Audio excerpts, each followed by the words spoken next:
100만 개 살 건데 5년 동안 살 거고 20년간 보유할 거야 라고 미국이 얘기를 법안이 있잖아요. 이게 네. 만약에 통과가 된다면 미국이 사들이고 안 팔겠다는 거잖아요. 20년 동안. 예. 그렇죠. 그럼 미국만 그러겠어요? 미국 그렇죠. 그럼 다른 나라들 또 이런다고요. 그럼 또 사고 또 안 팔겠어 하면은 이 사이클이 옅어질 수가 있겠죠. 그러면 결국은 우리가 수요와 공급에 따라서 가치가 결정되는 거기 때문에 만약에 이 법안이 통과가 되면은 암호화폐 시장에는 상당히 큰 호재로 볼 수 있겠습니다. 맞아요. 네, 크롱님들 반갑습니다. 박종환 작가입니다. 자, 오늘도 저희 토크 라운지에서 초대 손님 모시고 우리 크롱님들께서 지금 이 시점에 정말 궁금해하실 만한 이야기들을 한번 나눠보겠습니다. 자, 오늘 토크 라운지에서는 디지털 자산이 그저 투기 수단이 아니라 글로벌 금융 패권을 지기 위한 국가 전략임을 가장 명쾌하게 짚어주실 수 있는 분을 모셨습니다. SK그룹에서 블록체인 팀장으로 계셨고요.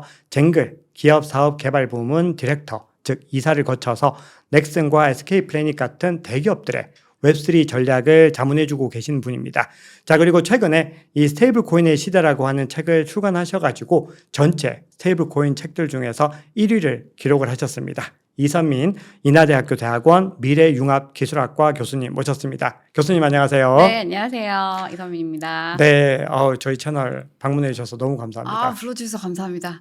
저희가 알고 지낸 지가 되게 꽤 됐는데 네. 제가 그동안에는 좀 업무 때문에 바쁘셔가지고 못 모시다가 새로운 또 영역을 개척하시는 이 구간에서 이렇게 모시게 됐는데요. 다들 이렇게 교수님 많이 알고 계실 텐데 저희 또 잘 모르시는 구독자분들을 위해서 자기소개 간단하게 부탁드리겠습니다. 네, 저는 대기업 20년, 스타트업 4년 일을 하다가 거기에서는 뭐 디지털 전환이라든지 사업 전략 쪽 일을 했고요. 그러고 이제 지금은 퓨처웍스랩 대표를 하면서 실무 경험을 적용해서 지금 디지털 자산이 금융을 어떻게 바꾸는지, 그리고 디지털 자산의 변화에 의해서 기업 전략을 어떻게 바꿔야 되는지 그것에 관한 자문을 하고 있습니다. 지금 시점에서 우리 국가적인 차원에서 스테이블 코인 도입이라고 하는 이 검토, 이런 구간에서 가장 좀 중요한 또 컨설팅을 하고 계신다라고 볼 수 있는데 그 과정에서 또 스테이블 코인 책을 쓰셨습니다. 제가 책을 봤는데 이게 규제에 대한 부분들부터 해서 이 패권 전략에 대한 부분들까지 진짜 우리 구독자님들께서 너무 흥미롭게 읽으실 수 있는 부분들이 많이 들어가 있는데 책 소개도 간단하게 좀 부탁드리겠습니다. 이 책을 사실 쓰게 된 이유는요. 주변에서 써달라라는 요청이 많았어요. 왜냐면 우리나라에 스테이블 코인을 이렇게 쭉 짚은 책이 없다라고, 그때는 이제 없었거든요. 2023년도에 나온 책이 있긴 했었는데 이제 많이 지나버렸잖아요. 그렇죠. 시기가 너무. 네, A부터 Z까지 짚어줄 수 있는 책이 있으면 좋겠다 해가지고 제가 굉장히 급하게 빠르게 주변에 의해서 이제 쓰게 되었고요. 쓰고 났더니 정말 많은 분들이 사시더라고요. 근데 특히 제가 또 단독 저서로 또 쓰고 또 이런 자문을 하고 했던 그런 경력이 있다 보니까 기업에서 되게 몇백 건씩 이렇게 많이 사가셨어요. 그러면서 이제 한국은행에서도 사가시면서 북스터디 한다고 말씀을 하시더라고요. 그래서 이제 책도 굉장히 잘 됐고 이후에 이제 유튜브에서도 되게 많이 불러주셔서 나가게 되었고, 그래서 스테이블 코인에 대한 기본적인 이해를 원하시는 분들이라면 아마 경제적 이유뿐만 아니라 지정학적인 게 굉장히 많이 얽혀 있는 거잖아요, 사실. 그렇죠. 왜 그런지, 미국이 도대체 왜 그런지에 대한 이야기가 많이 있거든요. 그리고 스테이블 코인뿐만 아니라 비트코인도 같이 봐야 되는 거거든요. 전략 그렇죠. 자산으로 네. 되어 있기 때문에. 그래서 그 두 개의 관계에 대한 이야기도 함께 담겨져 있습니다. 너무 흥미로운 주제를 담은 책인데요. 관점 자체가 우리 일반 독자들이 너무 어려워할 수 있는 그런 주제들보다는 정말 가장 중요하게 봐야 되는 것들 위주로 진짜 이해하기 쉽게 잘 풀어놓으셨더라고요. 그래서 제가 뭐 책을 광고를 드리는 그런 목적은 아니고 한번 꼭 읽어보시면은 지금 시점에서 스테이블 코인에 대한 어떤 가장 폭넓은 이해를 할 수 있는 중요한 책이다, 이렇게 생각을 합니다. 오늘 영상을 통해서 이 책의 또 엑기스들을 같이 이야기를 한번 나눠보도록 하겠습니다. 자, 그러면 바로 또 본격적인 이야기 한번 들어가 보겠습니다. 자, 이 책에서도 나와 있는 이야기들인데요. 트럼프 대통령이 취임을 하고 지금은 좀 시장의 상황이 그렇게 우리의 기대만큼 흘러가지는 못하고 있습니다. 단기적으로는. 자, 그런데 취임 이후 불과 6개월 만에 스테이블 코인 관련된 법안을 통과를 시켰고 유례 없이 빠르게 이 정책들을 밀어붙이고 있는데요.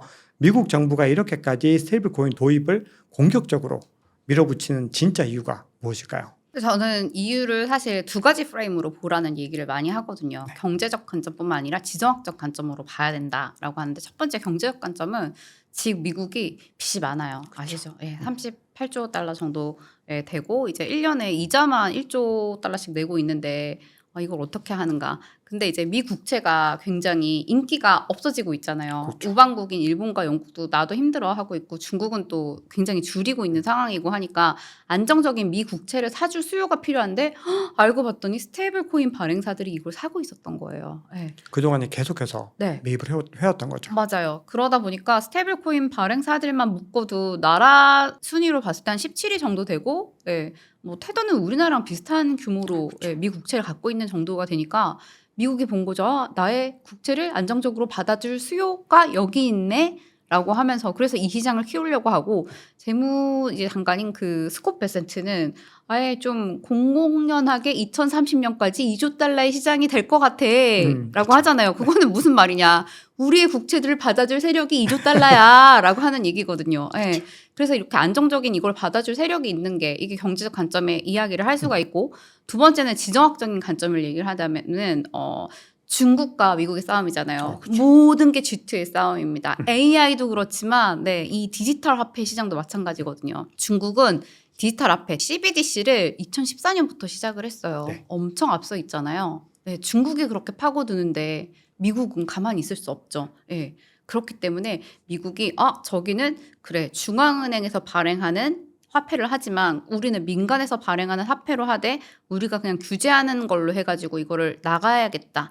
라는 생각이 들면서 그러면서 이제 굉장히 드라이브를 걸고 있는 상황입니다.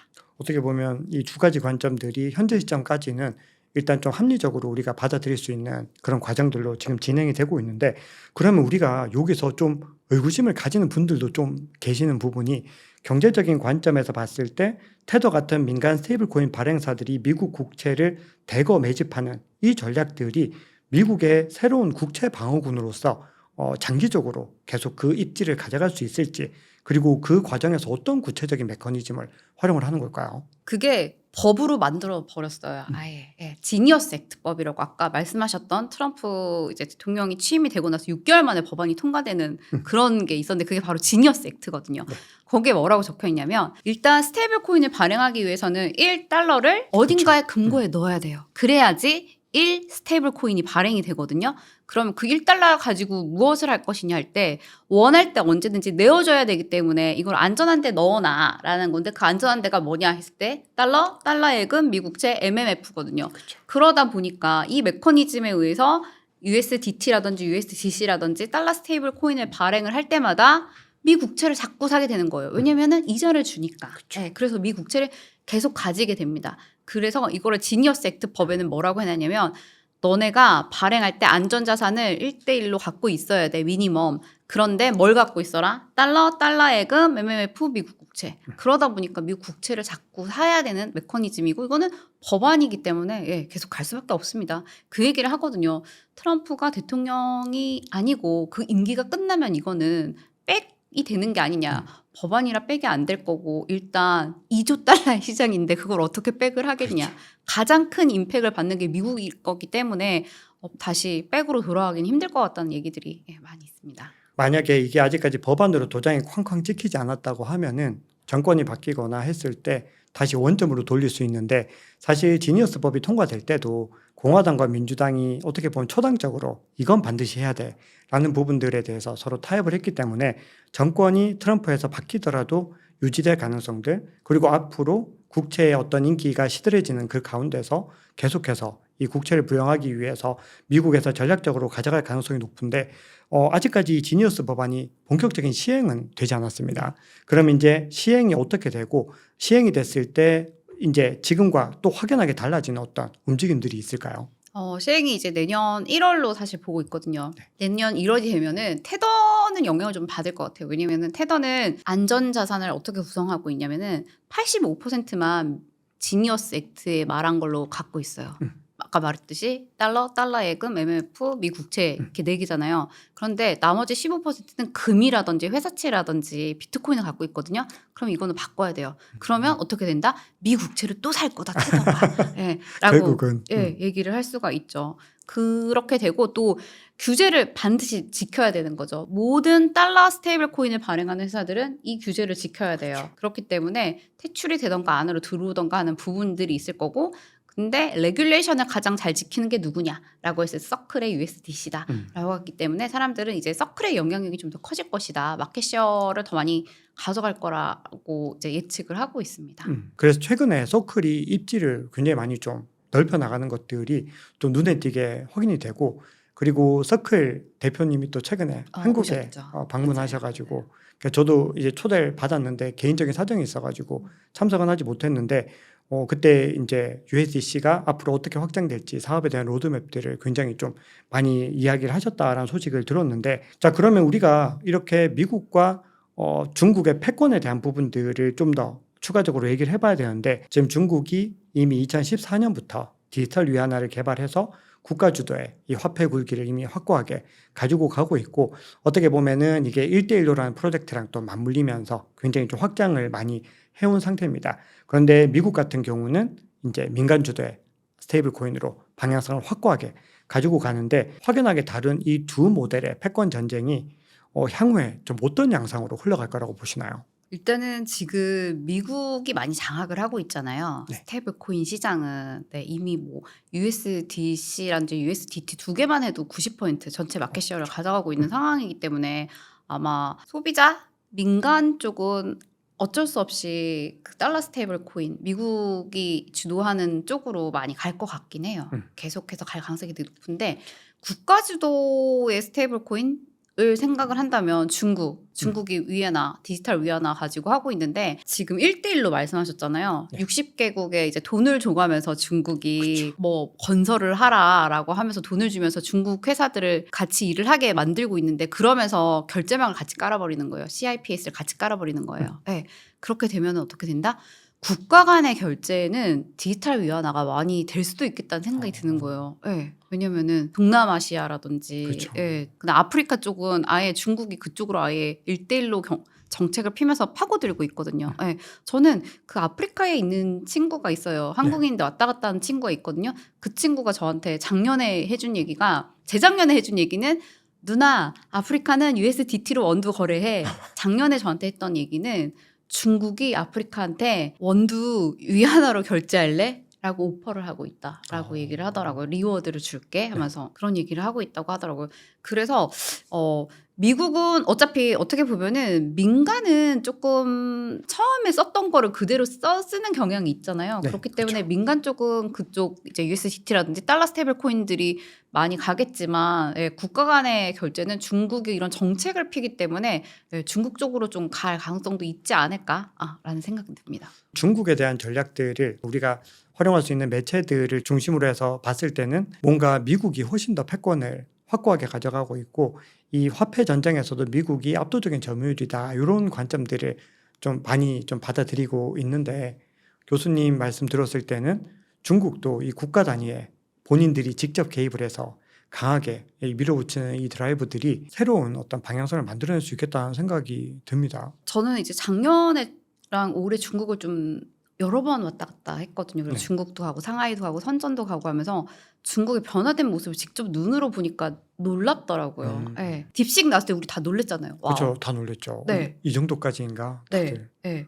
근데 정부 주도로 밀어붙이는 게 있고 신질 생산력이라는 것을 이제 모토로 걸면서 AI를 적용을 해가지고 생산성을 올리는 새로운 질의 생산성을 올리는 그런 것들 하지 않으면은 퇴출을 시키는 그런 정책도 펴고 있고요. 그렇기 때문에 중국이 사실 보고 나면 굉장히 놀랍습니다. 우리가 모를 뿐이거든요. 그래서 디지털 화폐 쪽도 드라이브를 하고 있고 위챗페이 들어가면은 디지털 위안화 들어가 있어요. 저도 한번 가서 써보고 싶었는데 이제 통장이 없으면 안 돼서 못 썼거든요. 네. 그리고 이제 홍콩도 스테이블 코인 조례도 나왔고 라이센스 2군데 줬잖아요. 이미. 그쵸. 네네.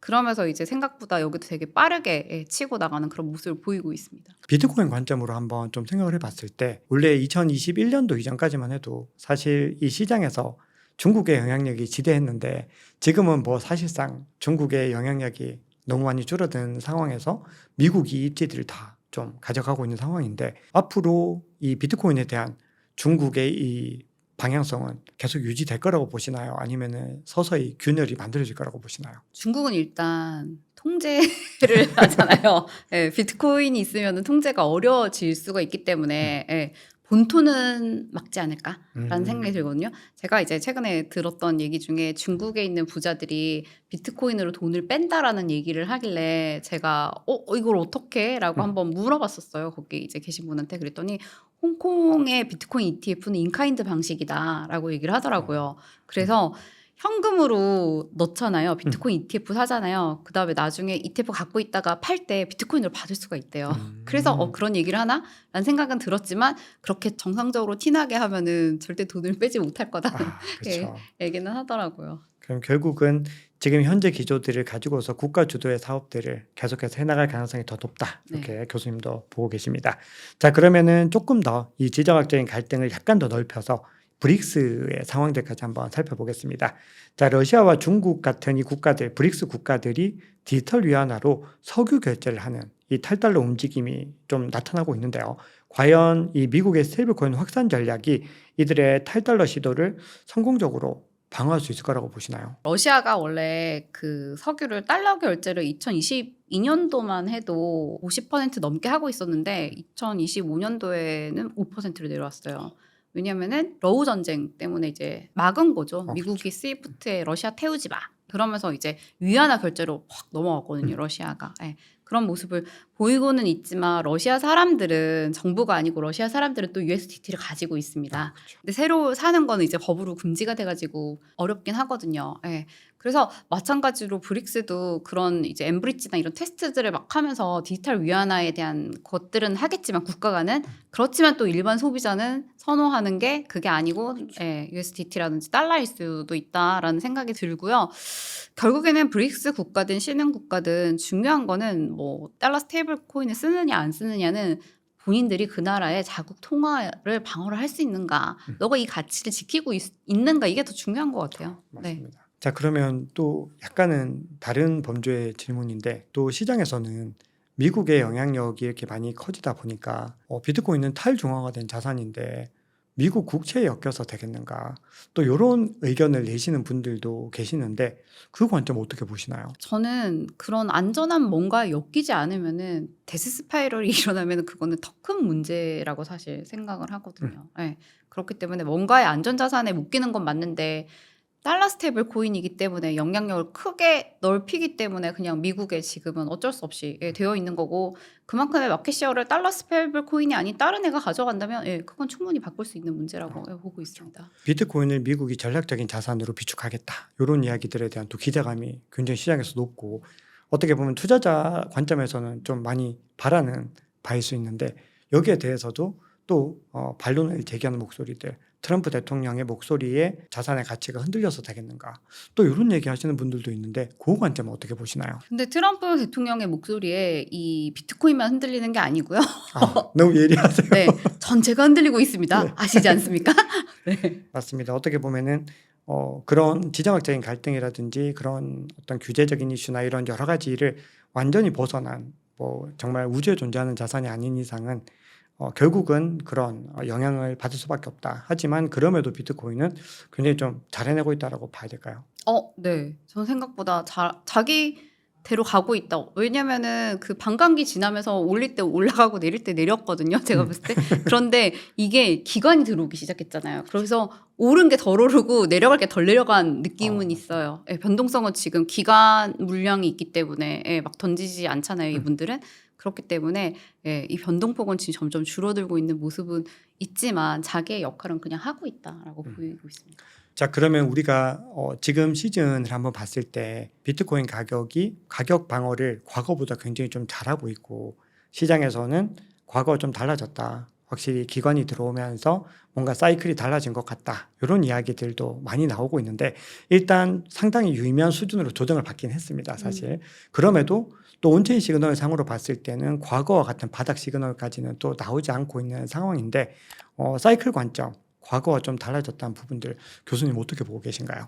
저는 떨어질 만큼 안 떨어졌다고 보거든요. 훨씬 떨어져야 되잖아요. 네. 70-80% 내려가야 되는데 안 내려갔어요 지금. 네, 반 정도 지금 떨어졌나요? 반도 안 그렇죠. 떨어졌죠. 과거 대비로는 네네네네. 훨씬 더 적게 떨어졌는데 네. 네. 그럼 여기서 뭔가 이제 흐름을 좀 바꿀 수 있다 이렇게 개인적으로는 보고 계신가요? 저는 반감기 사이클은 좀 아직은 타는 것 같은데 폭이 줄어든 거예요. 음. 네, 7-80% 떨어질 게 안 떨어지고 반 떨어지고. 근데 오르기도 더 올랐어야 된다고 보거든요. 그렇죠. 사실. 정점을 더 찍었어야 맞아요. 되는데 근데 안 올랐거든요. 그거도. 그래서 이 폭이 점점 줄어들고는 있다라고 보여지고 있고 반감기 사이클은 얘는 아직 가고 있구나라는 느낌이에요. 저는 그렇게 보여지고 있어요. 그러면 시간이 좀 더 지나면서 이제 사이클 관점은 갑자기 뭐 사이클 관점이 폐기된다 이런 거는 아니지만 조금씩 더 옅어질 가능성은 높다고 봐야 되겠네요. 네네네. 아무래도 그 주체는 기관들에 그렇죠. 있다라고 네. 보겠습니다. 그것도 있고 미국이 이제 전략 자산화 해가지고 지금 또 새로운 비트코인 액트 말고 리브랜딩한 그 액트가 또 나왔잖아요. 그쵸. 아르마라고 또 나왔더라고요. 네. 네. 거기도 이제 똑같이 얘기를 하고 있어요. 100만 개 살 건데 5년 동안 살 거고 20년간 보유할 거야라고 미국이 얘기를 법안이 있잖아요. 이게 네. 만약에 통과가 된다면 미국이 사들이고 안 팔겠다는 거잖아요. 20년 동안. 네. 그렇죠. 그럼 미국만 그러겠어요? 그렇죠. 이거 그럼 다른 나라들 또 이런다고요. 그럼 또 사고 또 안 팔겠어 하면은 이 사이클이 옅어질 수가 있겠죠. 그러면 결국은 우리가 수요와 공급에 따라서 가치가 결정되는 거기 때문에 만약에 이 법안이 통과가 되면은 암호화폐 시장에는 상당히 큰 호재로 볼 수 있겠습니다. 맞아요. 맞아요. 그치만 이제 그들이 한 번에 사진 않겠죠. 그렇죠. 차근차근 꾸준히 네. 대신에 이 물량들을 유통시키지 않는다는 점에서는 굉장히 파급력이 많이 있겠습니다. 그렇죠. 맞아요. 네. 이렇게 또 질문지에 없던 내용들을 제가 또 비트코인에 대해서도 많이 여쭤봤는데요. 또 한번 스테이블 코인 이야기를 조금 더 이어가 보겠습니다. 앞서도 아프리카 이야기를 좀 간단하게 해주셨는데 이 아프리카에서 자국 통화 대신에 USDT로 원두 거래나 월세를 내는 것이 좀 일상이 되었다. 그런데 그 구간들에서 이제 중국의 위안화도 좀 진입을 하는 그런 가운데 있는데 이렇게 은행 인프라를 건너뛰고 스마트폰 하나로 크립토 경제에 진입한 신흥국들의 현재 좀 상황들 어느 정도에 와 있다라고 보시나요? 이게 아프리카는 지금 어떻게 보면은 금융의 단계를 뛰어넘어 버린 거거든요. 그래서 제가 이제 금융의 1, 2, 3, 4단계가 있어요. 이건 제가 만든 거예요. 1, 2, 3, 4단계가 있어요. 얘기하거든요. 1단계 현금, 2단계 신용카드, 3단계 간편결제 QR, 4단계 스테이블 코인 얘기하면은 그런 신흥국에는 은행 어카운트 우리는 너무 쉽게 만들잖아요. 계좌 못 만드는 사람이 너무 많아요. 예, 만들어주지 않는데요. 그리고 만들어도 넷플릭스 결제도 못할 정도의 크레딧밖에 안 준다 뭐 이런 얘기를 하더라고요. 예, 그렇기 때문에 2단계를 못해요. 3단계도 없어요. 그러다 보니까 4단계로 바로 가요. 왜냐면 모두가 전화기는 있거든. 4단계로 바로 넘어가면서 스테이블 코인 USDT가 제일 흔하잖아요. 그러니까 이들이 그냥 USDT를 가지고 계속 거래를 하는 그런 상황이 발생을 하고 있습니다. 그러면서 나이지리아에서는 이제 전체 아프리카에 그 유통되는 스테이블 코인의 40%가 그쪽에 있다라는 얘기를 하더라고요. 네, 그래서 저희도 그 스타트업에 있을 때 나이지리아 리서처분 고용하려고 했는데 USDT로 월급을 주세요. 얘기를 네, 아예 이렇게 하시더라고요. 그 정도로 되게 흔한 상황이고 이들은 제가 볼 때 생존인 거예요. 왜냐면 그렇죠. 네, 하이퍼 인플레이션인 거죠. 1년 만에 여러분 30%의 물가가 오른다는 건 말이 안 되는 상황인데 그런 게 막 생기다 보니까 통화 가치가 완전 내려가고 그런데 달러를 갖고 싶은데 달러 구하기는 힘드니까 전화기는 있어 USDT는 있어 하니까 USDT를 자꾸 가지고 가는 저축의 수단으로 보는 거예요. 그래서 우리나라는 어떻게 보면 스테이블 코인을 그냥 뭐 신문물 뭐 이렇게 보지만 거기는 아니고 필수제로 보고 있는 상황으로 되고 있고 우리는 스테이블 코인에 대한 고민을 하고 질문을 하는 동안 그들은 이미 USDT로 월세를 내고 있다. 네, 이런 상황입니다. 결국은 이게 생존과 밀접하다는 말씀이 가장 와닿네요. 어떻게 보면 본인들 자국 통화로는 이 하이퍼 인플레이션을 헤쳐나갈 방법이 이미 좀 묘연한 상태고 그럼 결국은 이 신문물에 빠르게 올라타는 것이 결국은 장기적으로 훨씬 더 유리한 선택이다. 이렇게 볼 수가 있는데 그러면은 이렇게 아프리카를 비롯해서 신흥 국가들에서 이렇게 많은 스테이블 코인 확장이 이루어지는 부분들이 이 산업 발전으로도 좀 많이 연결이 되는 부분들이 있을까요? 일단은 뭐 무역 결제나 이런 거 많이 이루어질 수 있는 부분이고 그리고 제 친구 중에 그 K-팝 온라인 플랫폼 대표가 있어요. 비크라고. 거기는 이제 K-팝 공연 같은 거 이제 볼 수가 있거든요. 근데 이 친구가 하는 말이 225개국에서 사람들이 들어온다.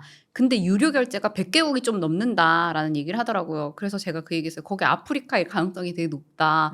그들은 뱅크 어카운트를 일단 만들기 되게 힘들고 신용카드도 없어. 근데 전화기 있어서 케이팝은 안다. 그래서 이들도 USDT가 있어서 결제는 굉장히 하고 싶은데 결제할 수 있는 방법이 없다. 네.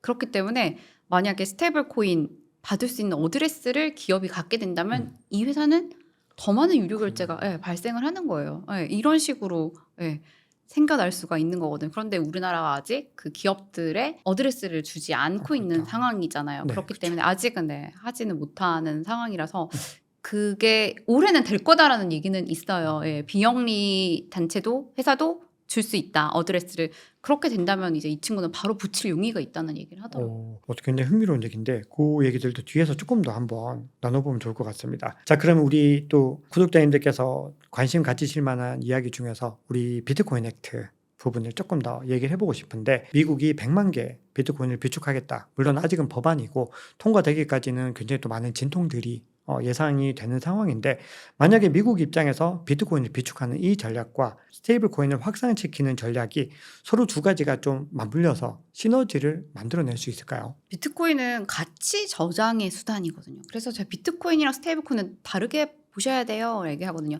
가치 저장의 수단이고 이제 디지털 골드 뭐 그렇게 막 얘기를 할 수가 있고 스테이블 코인은 가치 저장이 아니고요. 가치 이동의 수단이에요.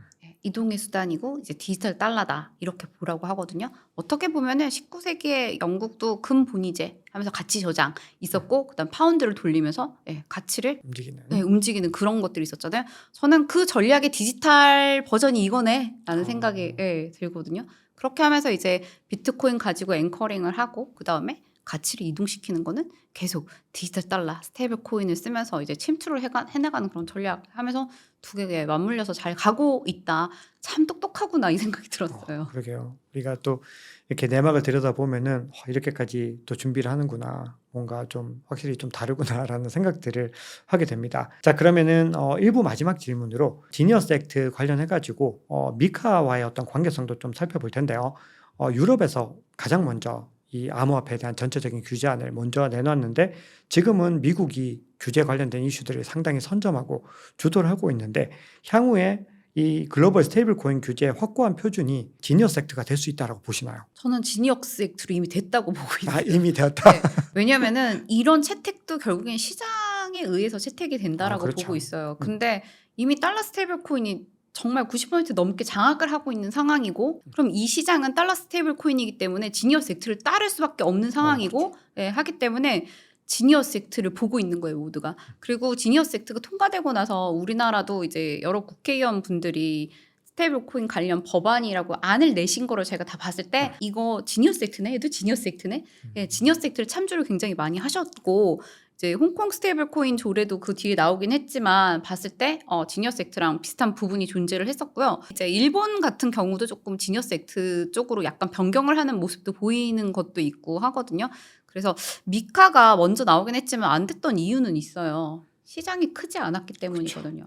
여기는 이제 보호에 굉장히 초점이 맞춰져 있던 법안이고 지니어스 액트는 발산, 사업을 하게 만드는 법안이다 보니까 그러니까 저는 결국에는 이쪽으로 다 채택이 될 거다라고 보고 있습니다.